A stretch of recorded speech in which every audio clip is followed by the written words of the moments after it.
कल्पना करा, एका महाकाय धावण्याच्या शर्यतीत चक्क 38,000 धावक सहभागी झाले आहेत. सगळेजण अगदी जीवाच्या कराराने पळत आहेत.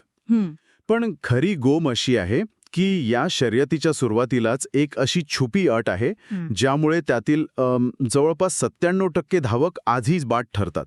बापरे, ऐकायला खूप विचित्र वाटते हे. हो ना. पण आज आपण ज्या विषयावर बोलणार आहोत तो असाच काहीसा आहे.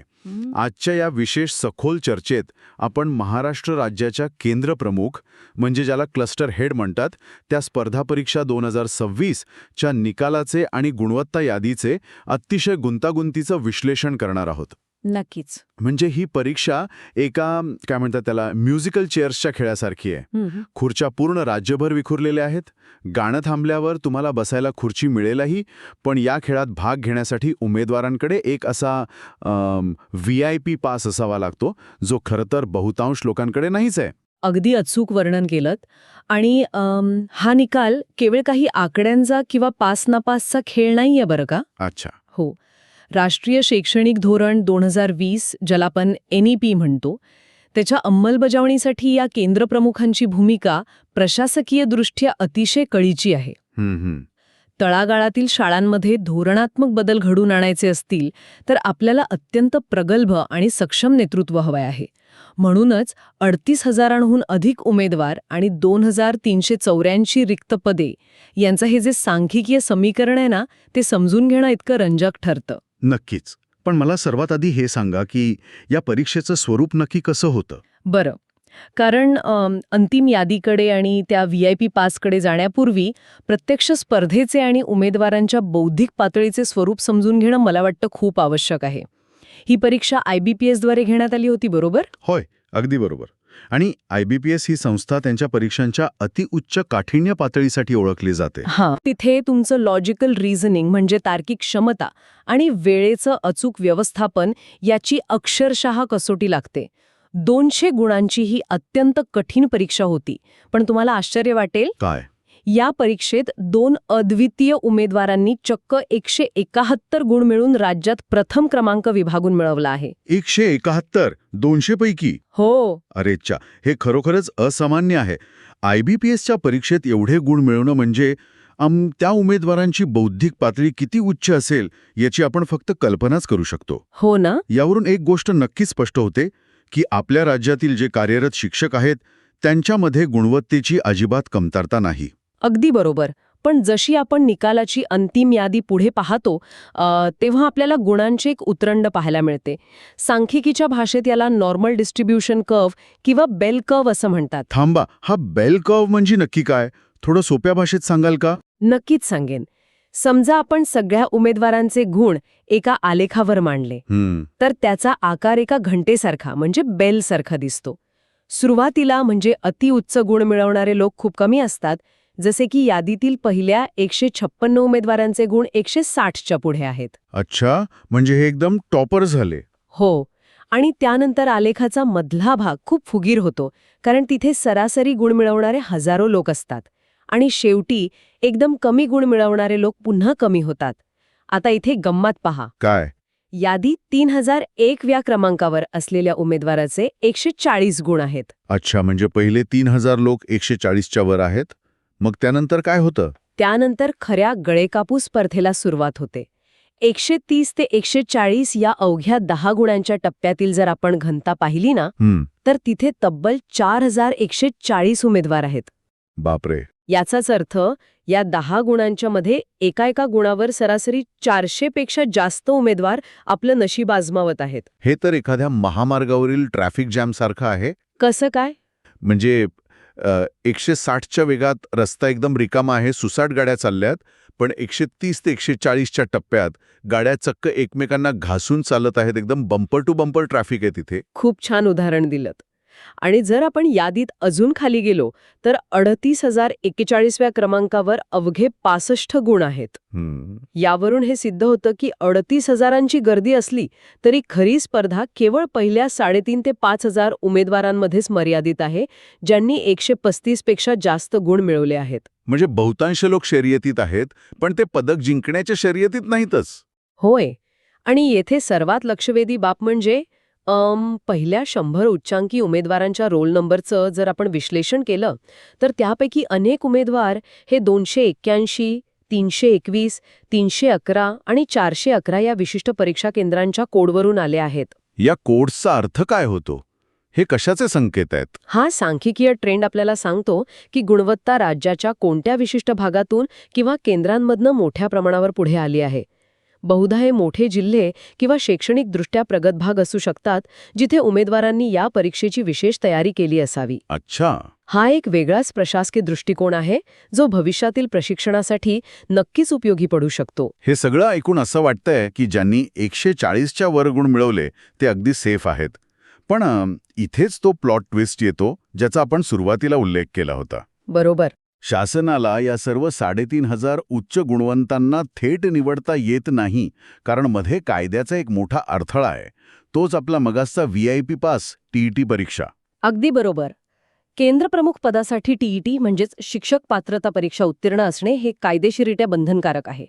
आणि इथेच संपूर्ण समीकरण डोक्यावर उभं राहतं. आपण ऐतिहासिक आकडेवारी पाहिली ना तर 2013 सालापासून एकूण 29,74,000 उमेदवारांपैकी केवळ 1,06,000 उमेदवारच TET पास झाले आहेत. म्हणजे एकूण उमेदवारांच्या तुलनेत हे प्रमाण किती आहे? ही सरासरी अवघी 3.5% इतकीच भरते. थांबा. इथे माझं डोकं खरंच चक्रावून गेलंय. का बरं? शासनाने एवढी मोठी परीक्षा घेतली, 2,384 पदे भरायची आहेत. जर आपण हाच 3% पास होणारा दर सरसकट या 38,000 उमेदवारांना लावला तर केवळ 1,140 उमेदवारच पात्र ठरतील. म्हणजे निम्म्याहून अधिक पदे तशीच रिक्त राहतील. हे गणित काहीतरी चुकीचं वाटते. शासनाने एवढा मोठा घाट अर्ध्या जागा रिकाम्या ठेवण्यासाठी नक्कीच घातला नसेल. तुमचा हा प्रश्न अगदी रास्त आहे. आणि जर आपण याला व्यापक दृष्टिकोनातून पाहिले तर इथे सांख्यिकीमधले 2 महत्वाचे नियम लागू होतात. कोणते? सशर्त संभाव्यता, ज्याला इंग्रजीत कंडिशनल प्रॉबेबिलिटी म्हणतात, आणि सॅम्पलिंग बायस. हे थोडे जड शब्द झाले. मला हे थोडं सोप्या भाषेत सांगाल का? ही कंडिशनल प्रॉबेबिलिटी म्हणजे नक्की काय? नक्कीच सांगेन. कंडिशनल प्रॉबेबिलिटी म्हणजे एखादी घटना घडण्याची शक्यता तेव्हा मोजणे जेव्हा दुसरी एखादी घटना आधीच घडलेली असते. अच्छा. उदाहरणार्थ, रस्त्यावरून जाणाऱ्या एखाद्या सामान्य माणसाकडे दुचाकी चालवताना घालण्याचे हेल्मेट असण्याची शक्यता किती? कदाचित 30%. पण जर आपल्याला आधीच माहीत आहे की त्या माणसाकडे स्वतःची मोटरसायकल आहे तर त्याच्याकडे हेल्मेट असण्याची शक्यता किती? ती थेट 90%वर जाते. अच्छा. म्हणजे आपण आधीची अट पाहिली की पुढची शक्यता बदलते. अगदी तेच. IBPSच्या एवढ्या कठीण परीक्षेत 140 गुण मिळवणारा उमेदवार हा रस्त्यावरचा सामान्य माणूस नाहीये. त्यांचा बुद्ध्यांक, वाचनगती आणि तार्किक क्षमता अतिशय उच्च आहे. बरोबर आहे. त्यामुळे अशा प्रज्ञावान टॉपर्सपैकी केवळ 3% लोक TET पास असतील हे म्हणणं पूर्णपणे चुकीचं ठरेल. हे उमेदवार आधीच अभ्यासात हुशार आहेत. त्यामुळे या उच्च गुणवंतांपैकी तब्बल 70% उमेदवार आधीच TET पास असतील हे एक अत्यंत वैज्ञानिक आणि तर्कशुद्ध गृहीतक मानले जाते. आता मला समजलं. म्हणजे जे लोक कठीण लॉजिकल परीक्षेत टॉप करतात ते आधीच TET सारख्या परीक्षेतून तावून सुलाखून निघालेले असण्याची शक्यता खूप जास्त असते. हे आता जास्त तर्कशुद्ध वाटतंय. बरोबर. आणि या 70% गृहीतकाचा फॉर्म्युला आपण लावला तर गणित कसं सुटतं ते पहा. राज्याला 2,384 पदे भरायची आहेत. आपण एक सोपं समीकरण मांडूया. सांगा. 2,384 बरोबर रँक गुणिले 0.70. एक मिनिट, मला हे गणित डोक्यात सोडवू द्या. म्हणजे तुम्ही म्हणताय की आपण असा रँक शोधायचा आहे ज्याचे 70% काढले तर ते बरोबर 2,384 येतील. अगदी बरोबर. आणि जर आपण या समीकरणाची उकल केली तर आपल्याला 3,405.71 हा आकडा मिळतो. याचाच अर्थ 2,384 पात्र उमेदवार शोधण्यासाठी शासनाला गुणवत्ता यादीतील पहिल्या 3,406 उमेदवारांच्या कागदपत्रांची पडताळणी करावी लागेल. आणि जर आपण हा 3,406वा रँक निकालाच्या PDF मध्ये शोधला तर तो 3,361 आणि 3,721 या रँकच्या मध्ये येतो. जिथे उमेदवारांचे गुण 139च्या घरात आहेत. म्हणजे ज्या उमेदवाराला 139 गुण मिळाले आहेत तो उमेदवार राज्याच्या सुरक्षित टप्प्यात किंवा सेफ झोनमध्ये आहे, असं याचा अर्थ होतो का? गणितीदृष्ट्या हो. 139 गुण हा संपूर्ण राज्याचा एक सुरक्षित सरासरी आकडा झाला. पण इथे पुन्हा एक मोठा पेच आहे बरं का. आता काय झालं? ही नोकरी राज्यस्तरावर मिळत नाही, ती मिळणार आहे स्थानिक जिल्हा परिषदेच्या स्तरावर. आणि तिथेच खऱ्या अर्थाने भौगोलिक विषमतेचा आणि मेरिटचा नवा संघर्ष सुरू होतो. म्हणजे 139 गुण मिळवले तरी तुमची नोकरी पक्की नाही, कारण तुम्ही कोणत्या जिल्ह्यासाठी अर्ज करताय हे जास्त महत्वाचे आहे. पण ही भौगोलिक विषमता एवढी मोठी काय? राज्याच्या सर्व जिल्ह्यांमध्ये जागा समान असायला हव्यात ना? तसं नसतं. जिल्ह्याची लोकसंख्या, तिथल्या शाळांची संख्या आणि प्रशासकीय पातळीवर आधीपासून किती पदे रिक्त आहेत यावर जागा ठरतात. त्यामुळे जागांचं वितरण अतिशय विषम आहे. तुम्हाला ऐकून धक्का बसेल. सांगा ना. पश्चिम आणि उत्तर महाराष्ट्रात म्हणजे पुणे, अहमदनगर, नाशिक आणि सातारा या 4च जिल्ह्यांमध्ये एकूण 509 पदे आहेत. म्हणजे राज्याच्या एकूण जागांपैकी 21% जागा फक्त या 4 जिल्ह्यात केंद्रित आहेत. बापरे, म्हणजे बाकीच्या जिल्ह्यांच्या वाट्याला खूपच कमी जागा आल्या असणार. समजून घेण्यासाठी आपण जिल्ह्यांची विभागणी 3 गटात करूया. सर्वात आधी गट अ, जिथे अतिउच्च स्पर्धा आहे, कारण तिथे पूर्ण जिल्ह्यात केवळ 14 ते 49 जागा आहेत. याचं उत्तम उदाहरण म्हणजे रायगड जिल्हा. रायगडमध्ये राज्याचा सर्वात कमी म्हणजे फक्त 14 जागा आहेत. फक्त 14? मग तिथे कट ऑफ तर आकाशाला भिडेल. होय, तिथे कट ऑफ 146 ते 148च्या खाली येणं शक्य नाहीये. अरेच्या. तसेच भंडारा जिल्ह्यात 144 ते 146, गोंदियात 142 ते 144 अशीच परिस्थिती असेल. नंदुरबार हा जिल्हा पेसा क्षेत्रात येतो. तिथेही जागा कमी असल्याने 143 ते 145 कट ऑफ अपेक्षित आहे. हिंगोली, वाशिम आणि धाराशिव सारख्या जिल्ह्यांचं काय? तिथेही 142 ते 145 गुण लागतील. आणि ठाण्यासारख्या शहरी भागात 47 पदे असूनही कट ऑफ 141 ते 143च्या घरात राहील. थोडक्यात सांगायचं तर या पहिल्या गटात 142 गुणांखालील उमेदवारांना संधी अत्यंत दुर्मिळ आहे. हे तर अगदी रिअल एस्टेटच्या बाजारासारखं आहे. म्हणजे बघा ना, रायगडसारख्या ठिकाणी जागा कमी आणि मागणी जास्त असल्यामुळे तिथे 146 गुणांची मोठी किंमत मोजावी लागते. बरोबर. पण गुणवत्ता असली तरी तुम्ही भौगोलिकदृष्ट्या कोणत्या जिल्ह्यासाठी उभे आहात हे इथे जास्त महत्वाचे ठरते. अगदी योग्य तुलना केलीत.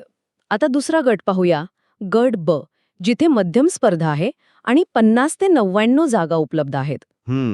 या गटात सोलापूर, जळगाव, कोल्हापूर आणि बीड येतात.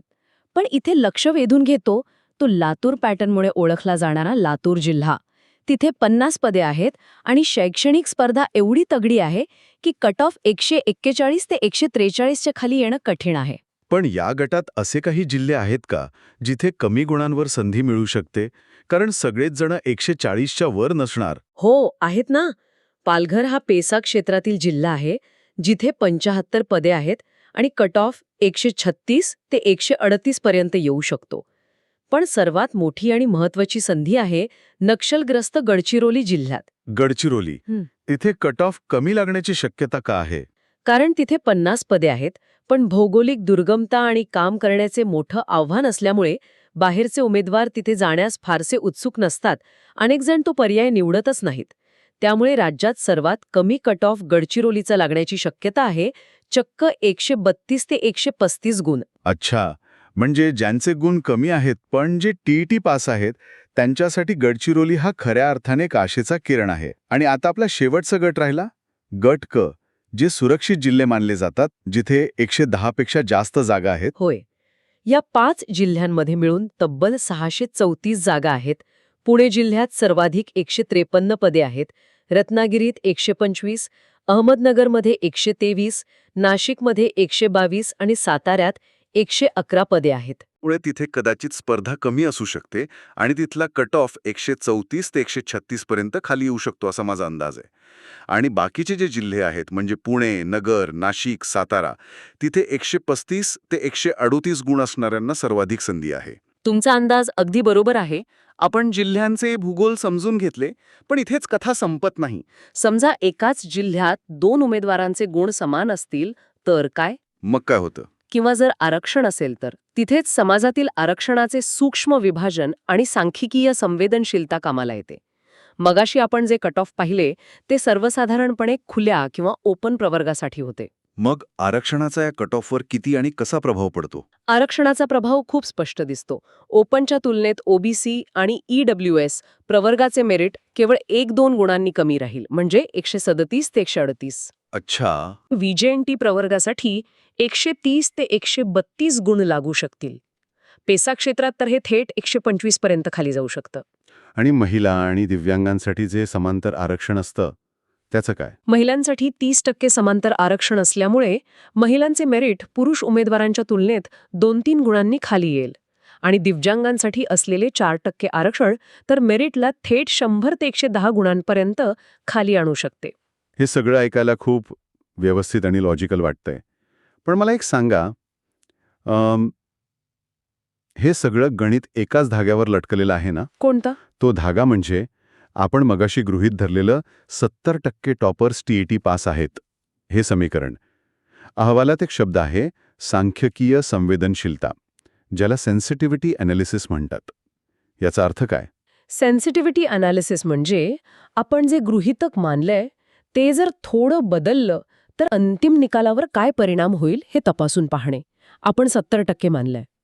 पण समजा कागदपत्रांच्या पडताळणीच्या वेळी असं लक्षात आलं की टॉपर्समध्ये TET पास असणाऱ्यांचं प्रमाण 70% ऐवजी फक्त 50%च निघाले, तर काय होईल? ओहो, म्हणजे जर कमी टॉपर्स TET पास असतील तर शासनाला 2384 पदे भरण्यासाठी गुणवत्ता यादीत खूप खाली जावे लागेल. अगदी बरोबर. थेट 4768व्या रँकपर्यंत खाली जावं लागेल. म्हणजे 134 ते 135 गुणांपर्यंत मेरिट कोसळेल. बापरे. हो, ज्या उमेदवारांना कमी गुण आहेत त्यांच्यासाठी ही अक्षरशः एक मोठी लॉटरीच ठरेल. आणि जर याच्या अगदी उलट झालं तर, म्हणजे हे टॉपर्स अति हुशार निघाले आणि त्यांच्यातले 90% उमेदवार आधीच TET पास असले तर मात्र चित्र खूप भयानक असेल. यादी 2648व्या रँकवरच संपुष्टात येईल. म्हणजेच 141 ते 142 गुणांवर लिस्ट क्लोज होईल. अरे रे. हो ना. आणि 135 ते 140 गुण मिळवणारे हजारो पात्र उमेदवार प्रक्रियेतून कायमचे बाहेर फेकले जातील. यावरून एक अत्यंत महत्त्वाचा प्रश्न निर्माण होतो.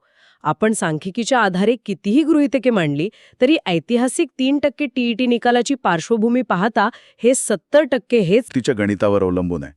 एखाद्या दुसऱ्या व्यक्तीकडे प्रमाणपत्र नसेल तर याला नोकरी मिळेल.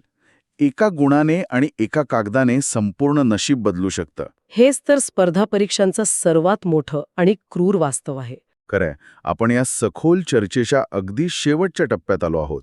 38,000 उमेदवारांचा हा प्रवास, 130 ते 140 गुणांच्या टप्प्यातील ती अभूतपूर्व आणि जीवघेणी गर्दी, 70% TET पास गृहीतकाचा तो निर्णायक फॉर्म्युला आणि रायगडच्या अवघ्या 14 जागांपासून ते पुण्याच्या 153 जागांपर्यंतचा हा रंजक प्रवास आपण आज उलगडून पाहिला. आणि मला वाटतं ही चर्चा फक्त परीक्षा देणाऱ्या उमेदवारांसाठीच महत्वाची नाहीये. मग अजून कोणासाठी? प्रशासकीय धोरणे कशी आखली जातात, सांख्यिकी कशी काम करते, TET सारख्या कायदेशीर अटींचा प्रत्यक्ष परिणाम काय होतो आणि मानवी प्रयत्न, हे सर्व घटक एकत्र येऊन हजारो लोकांचे आयुष्य आणि पर्यायाने राज्याचं शैक्षणिक भविष्य कसे ठरवतात याचे हे एक उत्कृष्ट उदाहरण आहे. जाता जाता एका गोष्टीवर नक्की विचार व्हायला हवा. आपण पाहिलं की एका तार्किक आणि विश्लेषणात्मक परीक्षेत अतिउच्च गुण मिळवणारे बहुतांश उमेदवार हे TET सारख्या पूर्णपणे वेगळ्या आणि मानसशास्त्रावर आधारित परीक्षेतही आधीच पास झालेले असतील असं आपण गृहीत धरतोय. आणि तशी शक्यताही जास्त आहे. बरोबर. तर याचा अर्थ असा होतो का की आपली शिक्षण व्यवस्था खऱ्या अर्थाने शिक्षकांचे अध्यापन कौशल्य तपासत आहे, की फक्त परीक्षा देण्याची कला ज्यांनी आत्मसात केली आहे त्यांनाच पुढे आणत आहे? एका उत्तम शिक्षकाला केवळ एका उत्तम परीक्षा देणाऱ्या विद्यार्थ्याच्या चष्म्यातून पाहणं किती योग्य आहे यावर नक्की विचार करूया. आजच्यासाठी एवढेच.